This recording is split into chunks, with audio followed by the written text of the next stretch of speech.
तेरी सोच पे।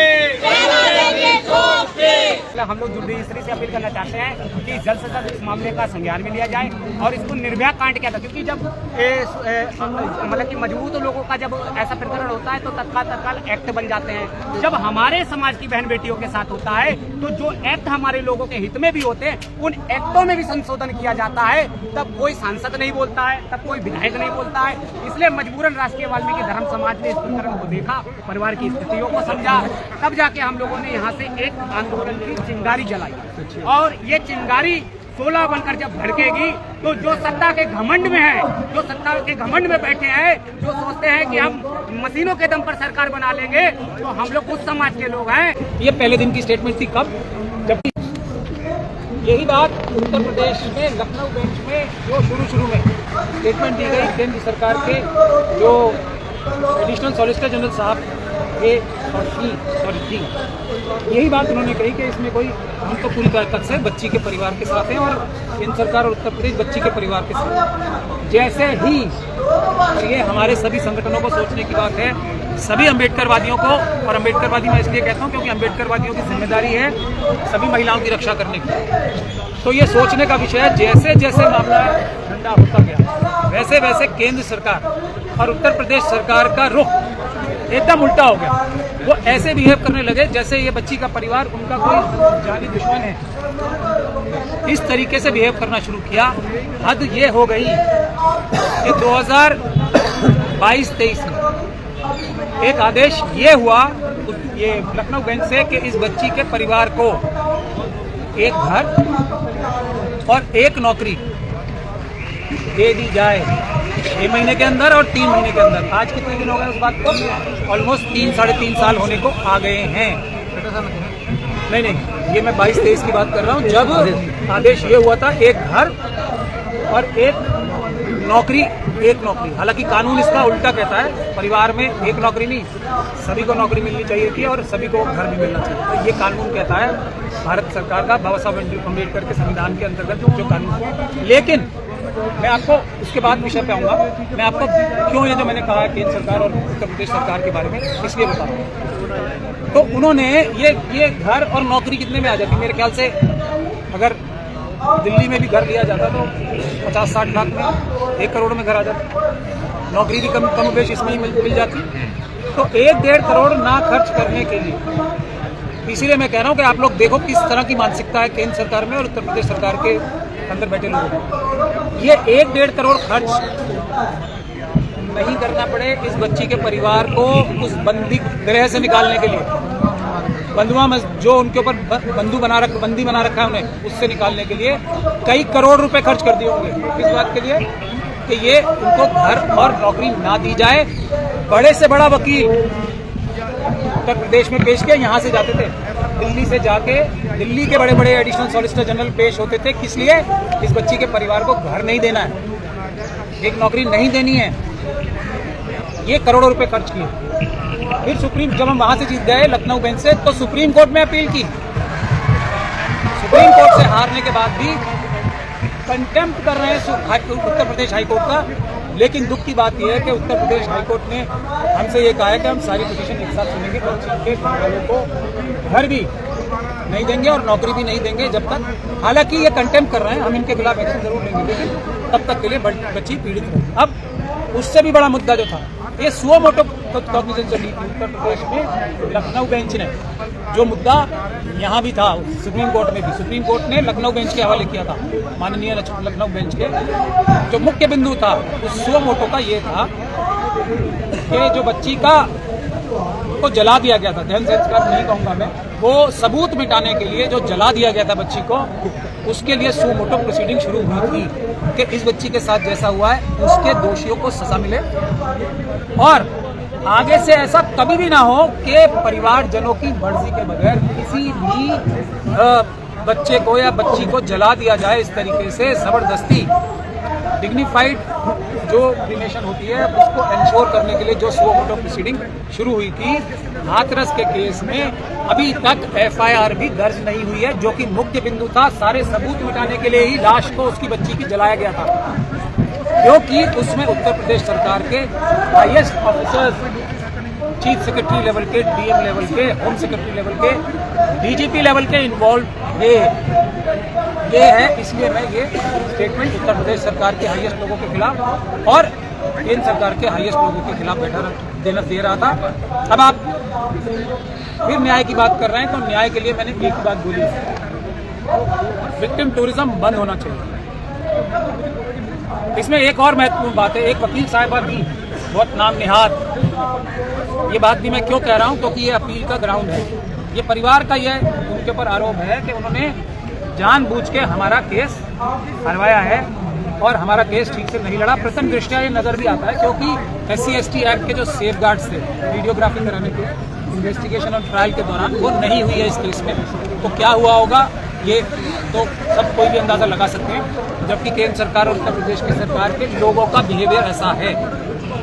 तो ये भी एक महत्वपूर्ण बात है। वो वकील साहिबा ने कौन सी पार्टी ज्वाइन कर लिया? भारतीय जनता पार्टी। और ये हमारा अपील का एक ग्राउंड है कि जो वकील हमारे खुद के वकील थे, उन्होंने भी ये केस ठीक से नहीं लड़ा और इस केस को हराया। ये आपको याद दिलाता होगा जो उन्नाव की बच्ची के केस के बारे में, क्या उसमें ट्रायल कोर्ट ने फाइंडिंग दी है कि CBI जो है वो मिली हुई थी कुलदीप सिंह सेंगर साहब। ये हालात हैं। इसमें सिर्फ और सिर्फ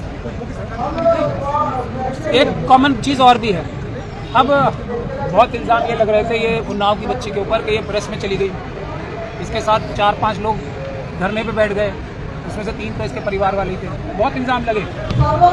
सुप्रीम कोर्ट में भी जो सेंगर साहब के वकील थे, उन्होंने ये इल्ज़ाम लगाया कि ये बच्ची की गलती थी ना, बच्ची बुरे चलन की थी, ये उन्नाव की बच्ची के बाद। अब क्या आप लोगों को ये बात को जान के हैरानी होगी कि यही डिफेंस, जैसे इसमें तो इस केस में बच्ची, हाथरस की बच्ची का तो वकील ही मिल गए, ये एलिगेशन है। उस बच्ची के ऊपर भी इल्जाम क्या लगाया? वही दुष्चरित्र की, यानी कि कोई भी बच्ची जिसके साथ ये होगा, पहला काम क्या होता है, जो सबसे बड़ा झूठ होता है, उस बच्ची के ऊपर कोई भी आरोप लगाए। तो इन लोगों को चिन्हित करके सजा दिलाने का काम करना चाहिए, जो एक तो इतना बड़ा अत्याचार करते हैं, उसके बाद उसके ऊपर ही इल्जाम लगाने का भी दुस्साहस करते हैं। इतनी इनकी जुर्रत, बेशर्मी की इंतहा करते हैं। 5-5 साल की बच्चियों के ऊपर भी ये इल्जाम लगाने को तैयार होते हैं। 9 साल की बच्ची जो यहाँ दिल्ली कैंट में थी, उस बच्ची के ऊपर भी, वो भी शेड्यूल कास्ट समाज से आती है, दिल्ली कैंट की बच्ची, याद है किसी को आज वो नागल गांव? ये है दुर्भाग्य, ये है दुर्भाग्य। इसलिए एक भी बच्ची देश में सुरक्षित नहीं है। इसलिए हम लोगों की जिम्मेदारी है कि आंदोलन नहीं रुकना चाहिए। देश में अभी उत्तराखंड का देख लो आप केस, वहां भी बच्ची की गलती बता रहे हैं। मतलब ऐसे बेईमान और घटिया लोग हैं, उस बच्ची की भी गलती बता रहे हैं। तो ऐसे लोग जो किसी बच्ची के ऊपर जुर्रत करते हैं बोलने की, उनको सबसे पहले पनिश किया जाना चाहिए। मुख्यमंत्री योगी आदित्यनाथ कहते हैं कि अगले चौराहे पर यमराज मिल जाएंगे आपको। यमराज मिल तो जाएंगे, लेकिन सेंगर साहब की मदद करेंगे या यमराज जो है योगी जी वाले, वो उनको अपनी असली ड्यूटी निभाएंगे? ये है ना, यमराज जरूरी थोड़ी है अपनी ड्यूटी निभाएंगे। कई बार दया भी आ जाती है किसी के ऊपर। योगी जी ने हो सकता है कुछ यमराज जी के सामने पूजा की हो कि इन लोगों के ऊपर दया रखनी है, इन्हें मारना नहीं है। ये तो योगी जी के, ये पूछिए, वो तो सही है, यमराज जी मिलेंगे नहीं मिलेंगे वो उनकी अपनी बात हो सकती है। संविधान मिलेगा नहीं मिलेगा, इसकी बात करनी चाहिए। बाबा साहब डॉक्टर भीमराव अम्बेडकर का संविधान तो नहीं मिल रहा ना। हमें यमराज की आवश्यकता नहीं है, हमें संविधान की आवश्यकता है, क्योंकि जो भी हमारे धार्मिक बिलीफ्स हैं वो संविधान से ही हमें मिलते हैं। और ये जो न्यायिक व्यवस्था है, संविधान से चलानी है हमें। अपने धार्मिक जो भी जिसके बिलीफ्स हैं उससे नहीं चलानी है। हमारे लिए संविधान काफी है इन न्याय दिलाने के लिए। बाबा साहब का संविधान, उसकी बात करें। क्या उन्होंने कोई एक्शन लिया अपने उन अधिकारियों के खिलाफ आज तक जिन्होंने बच्ची की लाश जलाई थी? ये सवाल का जवाब दें। ये ऐसी बातें करके लोगों को गुमराह तो जरूर किया जा सकता है, लेकिन उससे न्याय नहीं मिलता। इससे बल्कि न्याय से आप भटकते जरूर हो। ये उनको मुख्यमंत्री के पद पे रहकर ऐसी बातें नहीं करनी चाहिए। नहीं, देखिए, RSS के व्यक्ति हैं, वो सच बोलने की क्षमता खो चुके होते हैं। मैं कितनी बार बोल चुका हूँ, RSS का कोई भी व्यक्ति सच बोलने की क्षमता रखता ही नहीं है ना, खो जाती है, ट्रेनिंग होती है। इसलिए वो जो भी बोलेंगे उसका उल्टा जो है वो सही होने के ज्यादा चांस होते हैं। मैंने आपको एक बात नहीं, हजारों बार ये बात बताई है, आज भी वही सही। हाई कोर्ट में याचिका डाल रखा है, लड़ रहा है परिवार। अब नजर बंद कर रखा है। हम रावाधस के टीम हम गए थे, हमारे राष्ट्रीय अध्यक्ष दिलबाग चांद जी, संगम कुमार जी, अन्य साथियों के साथ हम गए थे पिछले महीना वहां जाकर हाल देखा। परिवार के लोग घर से बाहर नहीं निकल सकते हैं, बच्चे स्कूल नहीं जा सकते हैं, बाल कटाने नहीं जा सकते हैं बाहर। ऐसी परिस्थिति है। फटे पुराने कपड़े पहने हैं, आर्थिक स्थिति से भी कमजोर है और नजरबंद है। ऐसा इतना अत्याचार क्यों? जबकि दोषियों को सजा होना चाहिए और सजा मिल रही है परिवार को, मनीषा के परिवार को। इसलिए हम यही चाहते हैं, इसी बात के लिए आवाज उठाने के लिए हम यहाँ पर आज जंतर मंत्र पर इकट्ठे हुए हैं। राष्ट्रीय वाल्मीकि धर्म समाज के लोग जंतर मंतर पे जितने भी साथी हैं वो बड़े उम्मीद के साथ आए हैं यहाँ कि बहन को न्याय मिलेगा। मैं सबसे पहले उनके चरणों में नमन करती हूँ जो इतनी शक्ति से, इतने दल बल से यहाँ पहुंचे हैं और जिनकी उम्मीदें जगी है और वो आने वाली पीढ़ियों को भी समझाएंगे और हमें भी समझा रहे हैं कि हमें न्याय के लिए लड़ना चाहिए। और जो हमारी मनीषा वाल्मीकि की जो लड़ाई है उसको हम लड़ते रहेंगे और लड़ रहे हैं, क्योंकि आज अगर हम रुक गए तो कल दूसरी बेटी के साथ भी होगा। आज मेरी बेटी के साथ, कल तुम्हारी बेटी के साथ और अगले दिन किसी और समाज के साथ ये चलता ही रहेगा। ये बहुत गलत बात है कि हम आवाज ना उठाए।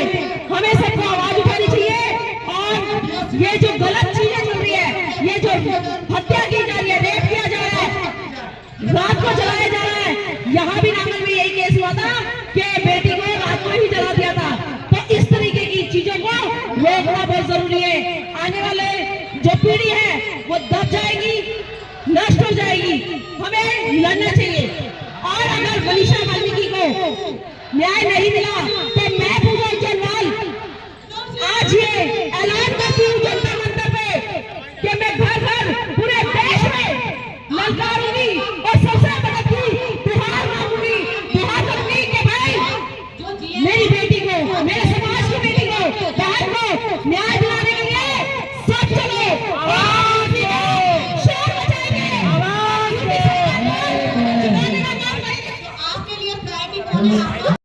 जो लगातार दलित समाज की बहन बेटियों के साथ अन्याय अत्याचार हो रहा है, उनके परिवार की स्थिति जानने का कोई भी संगठन कार्य नहीं करता।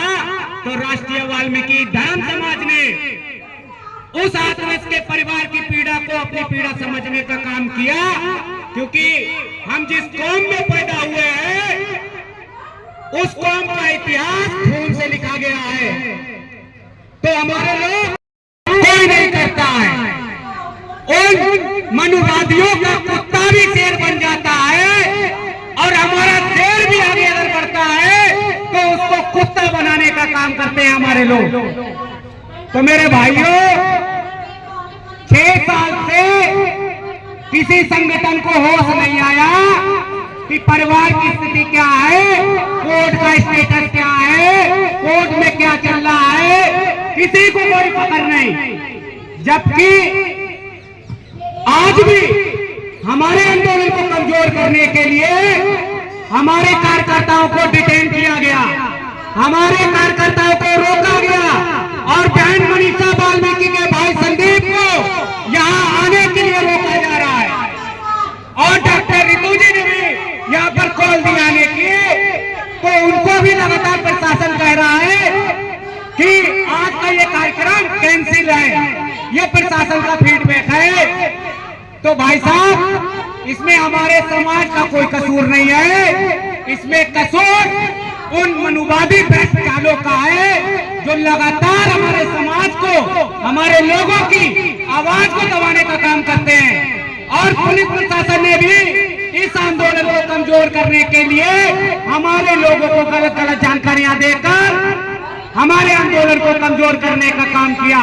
लेकिन मैं आप लोगों को एक बात और बता देना चाहता हूं और आप लोगों को आश्वासन दे देना चाहता हूं कि भीमा कोरेगांव की लड़ाई 500 महारों ने 25,000 की पेशावरों की सेना को ध्वस्त कर दिया था।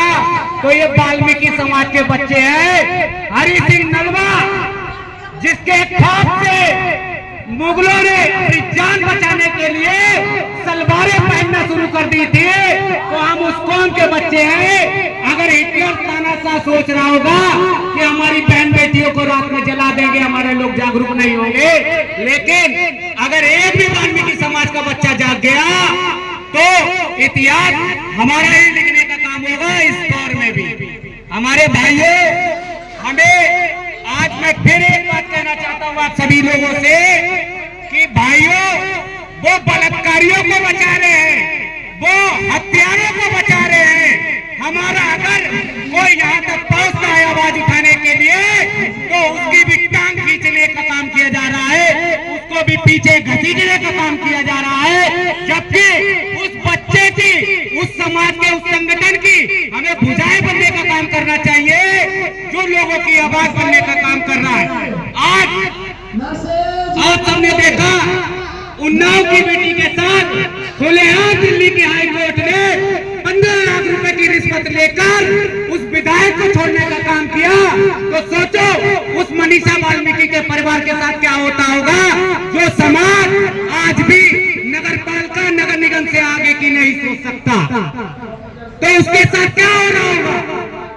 अब बात आती है बड़ी बड़ी नारी शक्तियों की, बड़ी बड़ी नेताओं की, दूसरे जाति के संगठनों में शामिल हो जाती है, बेटी बचाओ बेटी का नारा लगाती है। जब बात आती है मनीषा वाल्मीकि के, तो मुंह पर चुप्पी सभी लोगों की क्यों साथ जाती है। तो साथियों, आप लोगों को सोच लेना चाहिए, आपका अपना ही अपना हो सकता है। बाहर वाले के साथ खड़े होकर अपने किरदार ऊंचे करने से कोई मैच नहीं बनता। कि कहते नहीं, अगर चोट आपको लगी है तो दर्द आपको होगा, आपके परिवार को होगा। हमारे बड़े भाई राष्ट्रीय झाड़ू सेना के राष्ट्रीय अध्यक्ष, हमारे बड़े भाई लखनऊ उर्फ लाखन जी आज के इस कार्यक्रम में आए हैं, और ये कौम के असली कोहिनूर आए। इनको पहचानने की जरूरत है कि इनके अंदर दर्द था जो यहाँ आए।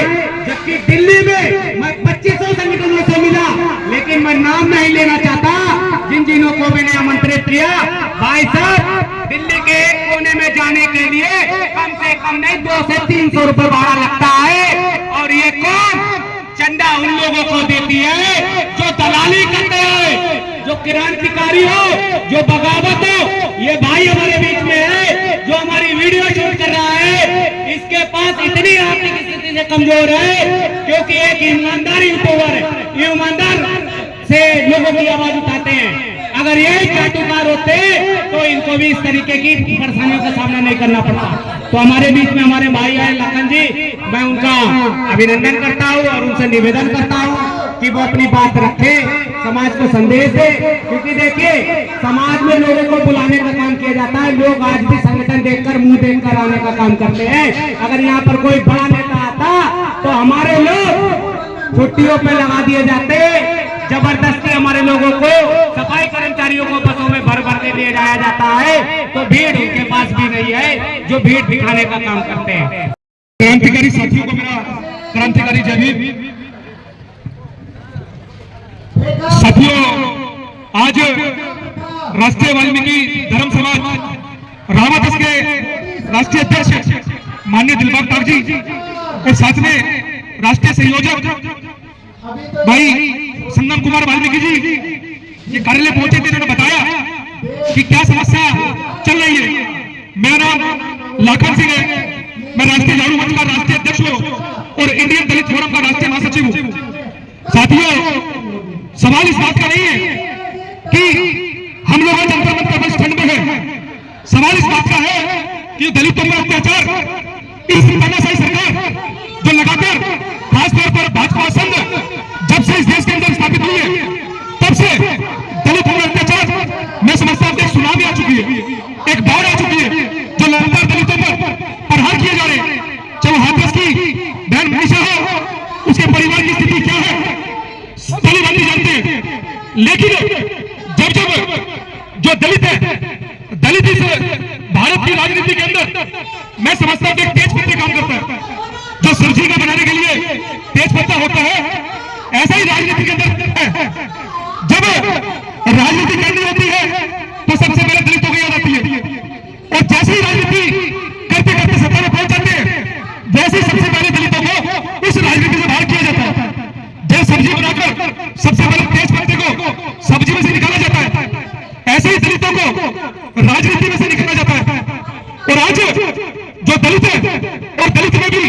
लास्ट पायदान पर खड़े हैं वाल्मीकि जाति के लोग, जो हाजीपुर है उसकी सुन लेने वाले पूरे भारत के अंदर कोई संगठन, कोई पार्टी ऐसी नहीं है। सिर्फ और सिर्फ वो हमारे लोग वोट चाहते हैं कि किस तरीके से इनके वोट लिए जाए। और आज सैलर के मामले पर आप लोगों ने देखा, हम लोग उसके अंदर थे, सुप्रीम कोर्ट में खड़े थे, पूरे देश की मीडिया बड़े पैमाने पर उतरी।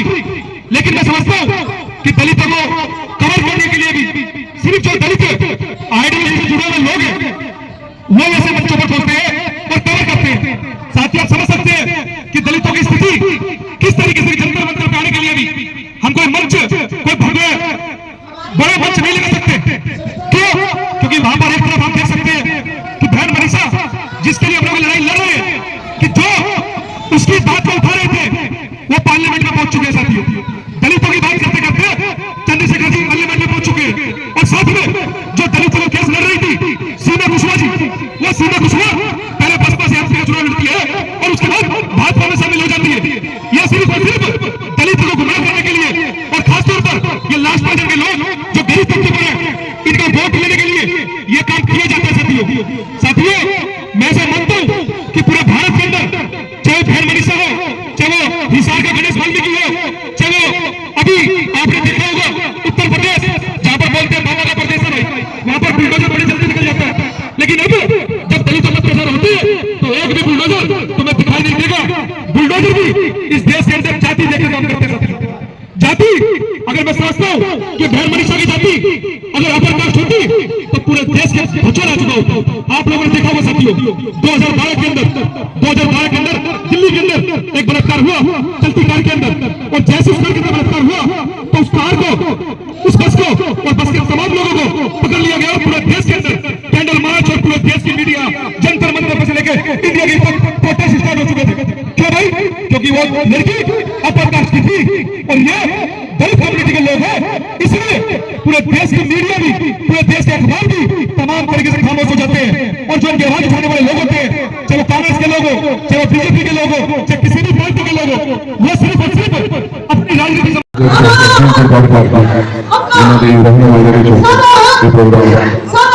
ਅੱਜ ਦਿੱਲੀ ਜੰਤਰ ਮੰਤਰ ਦੇ ਵਿੱਚ ਹੋਣ ਜਾ ਰਿਹਾ ਕਿਉਂਕਿ ਸਾਡਾ ਸਮਾਜ ਜ਼ਿਲ੍ਹਾ ਦੀ ਗਿਣਤੀ ਦੇ ਵਿੱਚ ਚੱਲ ਰਿਹਾ। ਇਹਨਾਂ ਦਾ ਸ਼ੋਰ ਹੈ ਕਿ ਉਹਨਾਂ ਦੇ ਨਾਮ ਤੋਂ ਅਸੀਂ ਪਤਾ ਕਰ ਸਕਦੇ ਹਾਂ। ਪਰ ਸਾਡੀ ਦੇਸ਼ ਦੀ ਬੇਟੀ, ਸਾਡੇ ਸਮਾਜ ਦੀ ਬੇਟੀ ਕਿ ਇਸ ਨੂੰ ਨਿਆਂ ਦਿਲਾਉਣ ਦੇ ਲਈ ਅਸੀਂ ਦਿੱਲੀ ਜੰਤਰ ਮੰਤਰ ਤੇ ਆਏ ਅੱਜ। ਜਾਂ ਇਸ ਨੂੰ ਇਨਸਾਫ ਨਹੀਂ ਮਿਲਿਆ ਤੇ ਅਸੀਂ ਯੋਗੀ ਮਾਨ ਜੀ ਦਾ ਘਿਰਾਓ, ਘਰ ਦਾ ਘਿਰਾਓ ਕਰਾਂਗੇ, ਜਿਹਦੇ ਵਿੱਚ ਅਸੀਂ ਭਾਰੀ ਇਕੱਠ ਦੇ ਨਾਲ ਯੂਪੀ ਸਰਕਾਰ ਇਸ ਤੌਰ ਦੇ ਉੱਤੇ ਸਾਡੇ ਵਿੱਚ ਜਿੰਨੇ ਵੀ ਸਾਡੇ क्रांतिकारी वीर शामिल होया, मैं उनका निका स्वागत करता है। और जो अत्याचार असी सह रहे हैं, संघर्ष होते आ रही है, संघर्ष होते आ रही है। आवाज दो, आवाज दो, आवाज दो। यूपी प्रशासन होश में आओ, दलितों से ना टकराओ, यूपी प्रशासन होश में आओ, दलितों से ना टकराओ। संघर्ष होते आ रही है, निको मकानों से, निको बाहर मकानों से, निको बाहर मकानों से। संघर्ष होते आ रही है। बाबा साहब तरी सोचते, बाबा साहब तरी सोचते, बाबा साहब यही संगठन से जिला शाहजहांपुर का जिला साथियों, बहन मनीषा वाल्मीकि को पिछले 6 साल से अभी तक न्याय नहीं मिल पाया है। ये दलित समाज के साथ क्यों होता है हर बार? ये हमारे समाज के साथ क्यों ये हो रहा है? क्योंकि हम लोग, हमारे समाज में बार बार दिक्कत ये क्यों आ रही है? ये दिक्कत नहीं आनी चाहिए। उसके लिए समाज की हर एक प्रत्येक व्यक्ति को, बहन मनीषा वाल्मीकि को इंसाफ दिलाने के लिए जंतर मंतर पे आना चाहिए। इससे हमारे समाज की एकता का परिचय यहाँ पे लहरेगा। धन्यवाद। जय वाल्मीकि, क्रांतिकारी जय भीम। बहुत बहुत धन्यवाद। हमारे युवा साथी, हमारे जनपद शाहजहांपुर जो कि शहीदों की नगरी कही जाती है, वहाँ से हमारे जिलाध्यक्ष ने संदेश देने का काम किया। मनीषा बहन किसी भी केंद्र में, चाहे वो किसी भी डिपार्टमेंट का हो, उसमें 3 प्रमोशन कंपल्सरी है, इसीलिए 10-20 का जो MSCP का रूल है वो भी लगता है। 3 को प्रमोशन होना चाहिए। आज हम देखते हैं ANS की पोस्ट के लिए BSc नर्सिंग और प्लस 1 ईयर का डिप्लोमा कर रहे हैं, BNS की पोस्ट के लिए MSc कर रहे हैं और MS की पोस्ट हमारे बीच में हमारे बहुत ही सत्कार सम्मानित और हमारे वरिष्ठ युवाओं को प्रेरणा स्रोत वो अपनी बात रखेंगे। हमारे जो हरियाणा से चलकर आए हैं, मैं उनसे भी निवेदन करूंगा वो अपनी बात रखें। प्रमोशन का जो चैनल है वो स्ट्रिक्ट हो, उनको प्रमोशन मिले ही ना। आज हमें एकजुट होना पड़ेगा। एक सबसे बड़ी अपने कैडर में दिक्कत है कि लेकिन आज के बाद हमें आज सबसे पहले जो भी रूल गलत बनते हैं तो हमें श्रद्धांजलि देना चाहता हूँ कि उत्तर प्रदेश में के नीचे इकट्ठे होंगे। मनीषा बाल्मी के साथ पहले रेप किया गया, उसके बाद उसकी हत्या की गई और आज तक जब विदेशों में उसको इंसाफ नहीं मिला।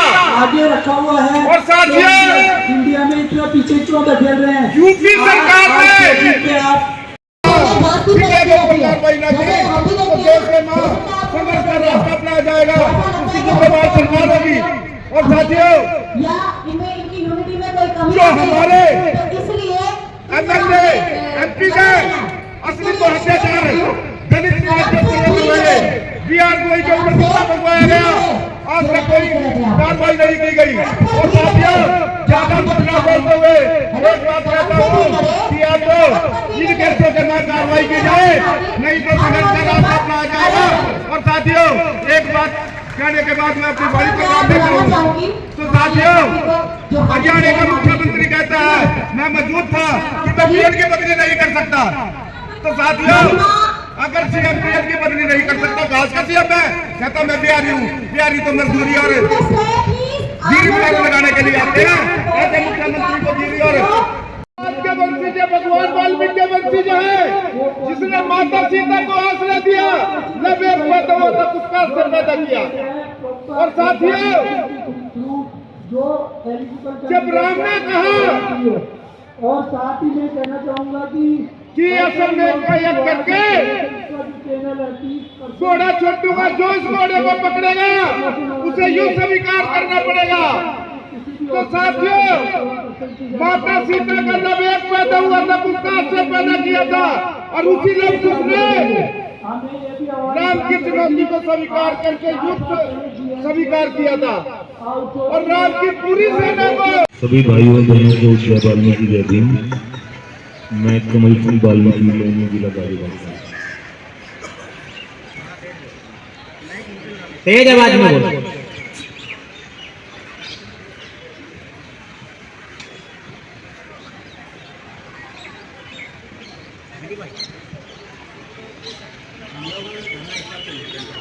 हेलो जय जय जय जय जय भीम, जय जय जय जय जय भीम। आवाज दो, आवाज दो, मनीषा बहन को इंसाफ दो, मनीषा बहन को इंसाफ दो। जय रविदास, जय बाबी की जय रविदास, जय रविदास। हमारा नियम ये है कि हम अपने समाज में चाहते हैं, समाज में सब शांति रहे। हेलो, हमारा विचार ये है कि समाज में चाहे कोई बहन बेटी हमारी है, चाहे बाल्मी समाज है, चाहे कोई समाज है, हम अनट्रेंड लोगों को गवर्नमेंट भर्ती कर लेती है। 10-15 20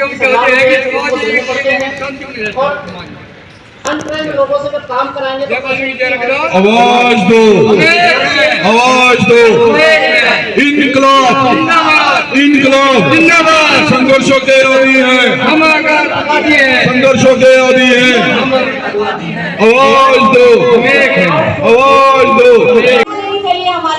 हमें तो आज तक कोई मुआवजा नहीं दिया गया है। तो बच्चों को ज्यादा आना चाहिए। हमारे बाप दादा अरे मजदूरी करते थे, आज भी मजदूरी करते हैं और कोई मुआवजा नहीं दिया गया है, ना तो कोई जमीन दी गई है। और जो सरकारी गल्ला मिलता है वो भी कोटेदार आधा काट लेते हैं। तो हमारी मांग पूरी की जाए और बहन मनीषा वाल्मीकि को न्याय दिलाने की कृपा करें, सरकार से हमारी यही विनती है। इंकलाब इंकलाब। साथियों, हम निवेदन करेंगे हमारे दिल्ली प्रदेश सचिव श्री किशन कश्यप जी से, वो अपनी बात रखें संबंधित प्रकरण में। जय जय जय जय जय भीम, जय भीम, जय जय जय जय जय भीम, जय भीम, जय भीम। गली गली से आई आवाज, जय वाल्मीकि, जय वाल्मीकि। गली गली से आई आवाज, जय वाल्मीकि, जय वाल्मीकि। आवाज दे, आवाज दे। इसके बारे में सोचा, मैं इनका दिल से आभारी हूँ और जहाँ तक ये चाहेंगे मैं इनके साथ हूँ और कंधे से कंधा मिलाने के लिए और रावादास के लिए दिल से बस बोला मेरे जाता नहीं, क्योंकि घटना इतनी बड़ी है कि इसी में अपनी आवाज को विराम देता हूँ। जय वाल्मीकि, जय। आवाज दो, आवाज दो। जय जय जय जय जय भीम, जय भीम, जय भीम, जय जय जय जय जय भीम, जय भीम, जय भीम। 3 दिसंबर को और पुलिस ने भी उन्हें पकड़ा जो निर्दोष थे, जो दोषी उन्हें अभी तक नहीं पकड़ा। गाजियाबाद में लोनी से कमल जी, उनके बेटे के पेट में गोली मारी गई और उसके बाद पुलिस उल्टा ही उन लोगों को धमकाने का काम कर रही है, उनको फंसाने का काम कर रही है। तो हम जंतर मंतर के से भी इनकी आवाज को बुलंद करने का काम करेंगे, मीडिया के समक्ष इनकी बात रखने का कार्य करेंगे। अगर जंतर मंतर की धरती से लोनी के प्रशासन ने इनकी बात नहीं सुनी तो मैं संगम कुमार वाल्मीकि अपनी टीम के साथ लोनी के अंदर प्रशासन के समक्ष अपनी बात रखने का काम करूंगा, जिससे शासन और प्रशासन को हमारा सामना करना पड़े। के लिए हम आंदोलन किया, हम सरकार के विरोध में लगातार प्रदर्शन करते रहेंगे। तो मेरा सभी वाल्मीकि समाज जितने भी हमारे दलित भाई, सभी बहुजन समाज से सभी लोग सपोर्ट करेंगे और हमारी बात को न्याय दिलाएं। चाहे उसके लिए हमें कोई भी बड़े पोस्ट के लिए कुर्बानी देनी पड़ेगी, हम देकर रहेंगे और अपनी बहन के लिए लड़ेंगे। ये एक बहन का मामला नहीं है, काफी बहनों का मामला है। आज हमें एक बहन के लिए लड़ेंगे तो काफी बहनों को लड़ेगा। जय वाल्मीकि, जय भीम। वाल्मीकि अमर रहे, वाल्मीकि धर्म का, वाल्मीकि धर्म का, बहन मनीषा वाल्मीकि हम शर्मिंदा है, तेरे कातिल जिंदा है। हमारे साथ हमारे बहुत ही सत्कारी दिनों बाद, बहुत सालों बाद। देखिए, हमने लगातार लोगों के देखे, जितने भी संगठन इस प्रकरण में अपडेट थे, हाँ। वो लोग आवाज़ उठा रहे थे। तो हमें लगा था कि हमारी बहन को इंसाफ मिल जाए, लेकिन हमारे बहन के साथ जिसने बलात्कार किया वो तो है ही दोषी, और जिसने उसके ऊपर राजनीति की वो उससे बड़ा दोषी।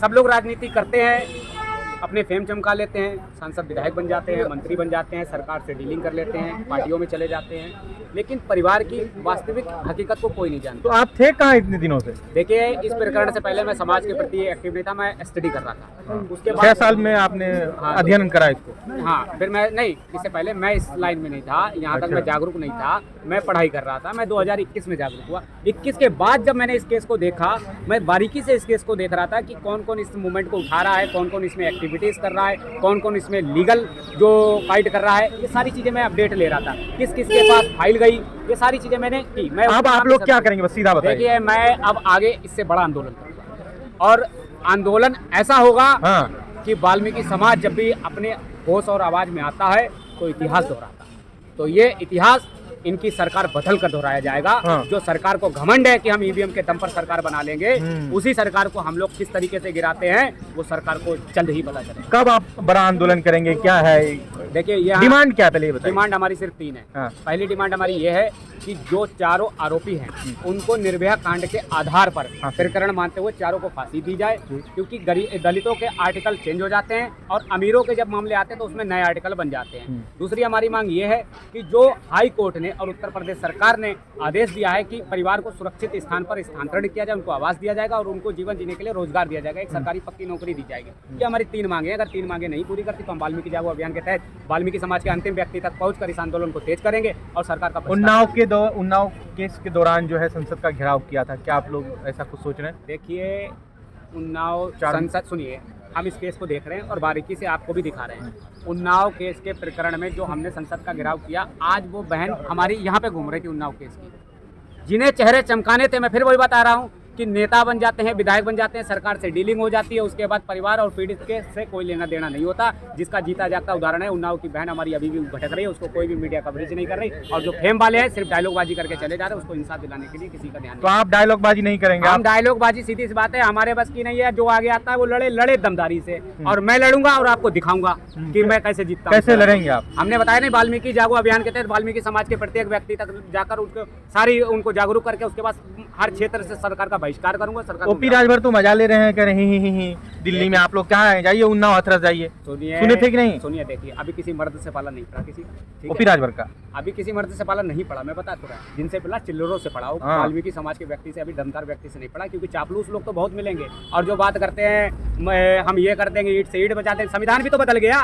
जो लोग कहते हैं हमने ईंट से ईंट बचा दी, आज IPC की जगह BNS आ गई, तो क्या कर लिया, ईंट बचा दी। आप ओपी राजभर मर्द से पाला नहीं पड़ा ओपी राजभर? देखिए, मैं उनको ठीक से जानता नहीं हूँ और वो मुझे नहीं जानते। वो भी पीला गमछा लिए हैं, आप भी पीला गमछा? देखिए, गमछा डालने से कोई गमछा वाला नहीं बन जाता। ऐसे भगवा हमारे ये भी पहने हैं और एक भगवा वो पहने हैं जो बलात्कार करते हैं मंदिरों में बैठ के। ब्रिजभूषण शरण सिंह कह रहे हैं कि उन्नाव के जो आरोपी हैं कुलदीप सेंगर, वो उनको फंसाया गया है।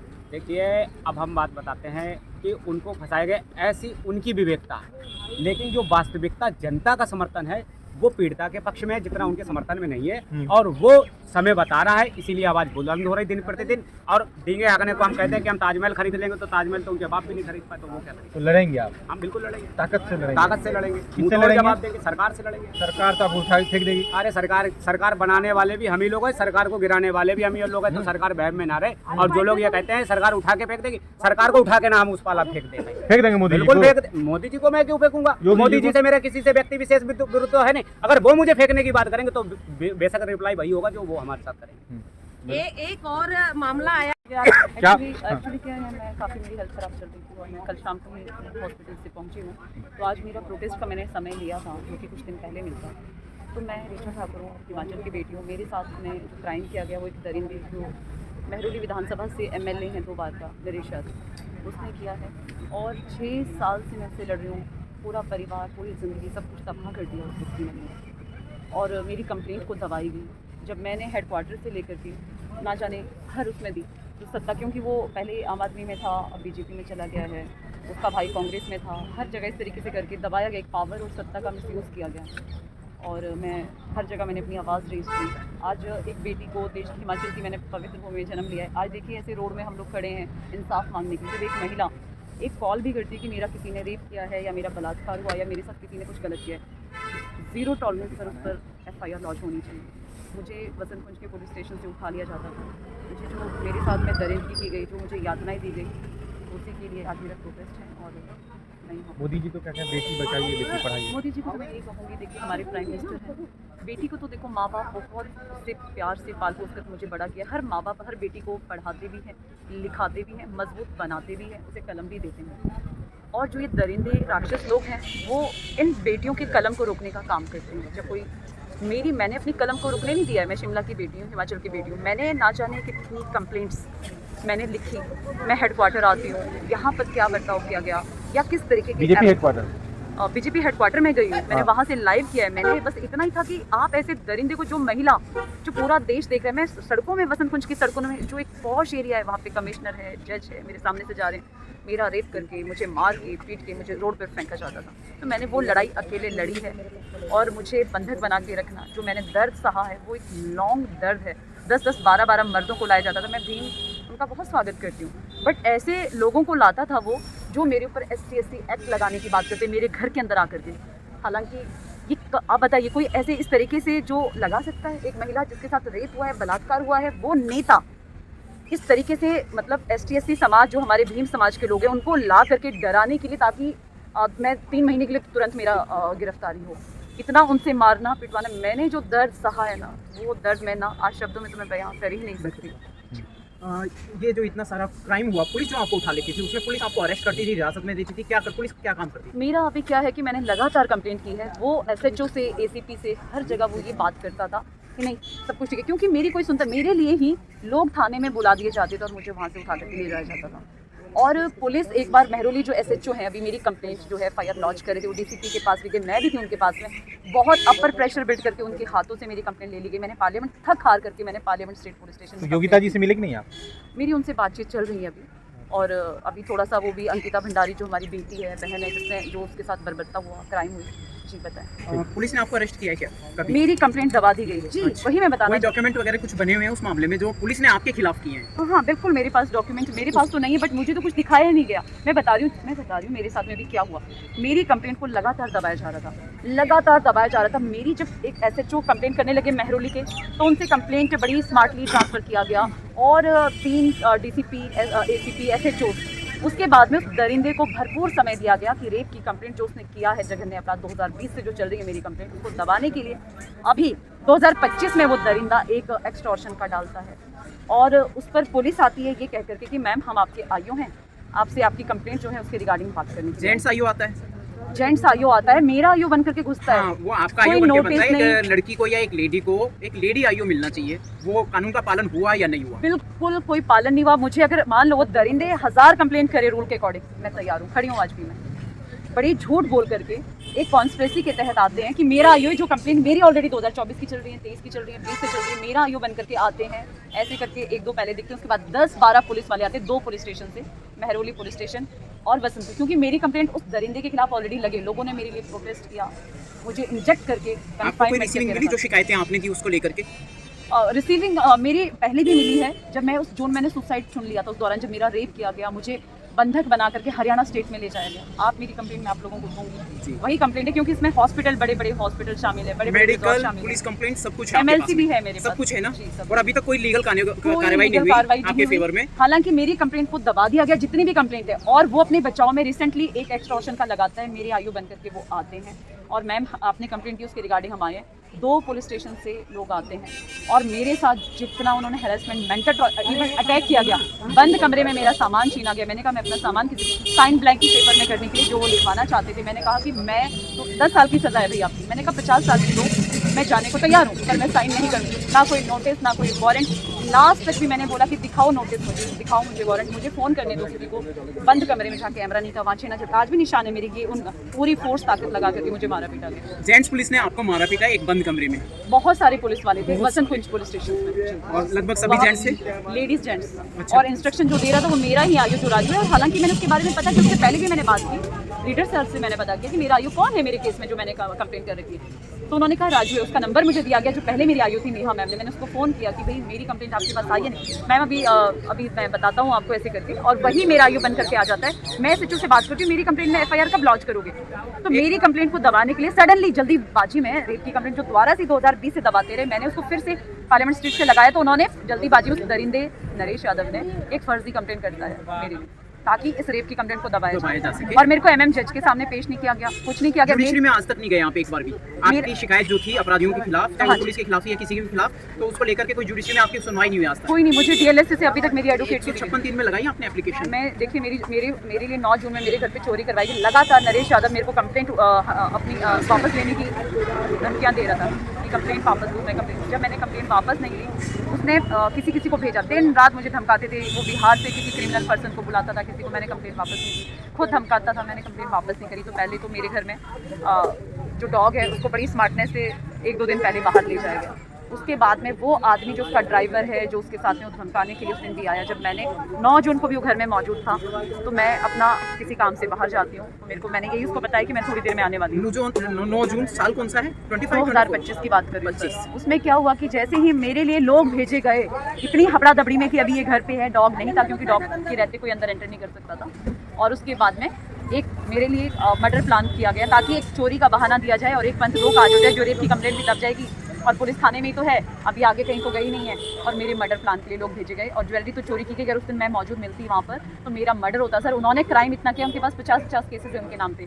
वैसे अपराधी जो दिन रात जेल में रहते हैं उनको लगाया गया, उससे भी मैं नहीं डरी। तो नरेश यादव फिर से मुझे कॉल करके धमकाता था, थ्रेटन देता अलग अलग लोगों को। फिर उसने क्या किया सर, लास्ट में उसको एक झूठी फर्जी कंप्लेंट डालनी पड़ी, जो ना रूल रेगुलेशन फॉलो किया गया, ना कुछ MM जज के सामने किया गया, ना कुछ, और ना ही सीजर मेमो सामान छीनते हुए, ना परिवार को फोन करने दिया, इस तरीके की फर्जी कंप्लेंट।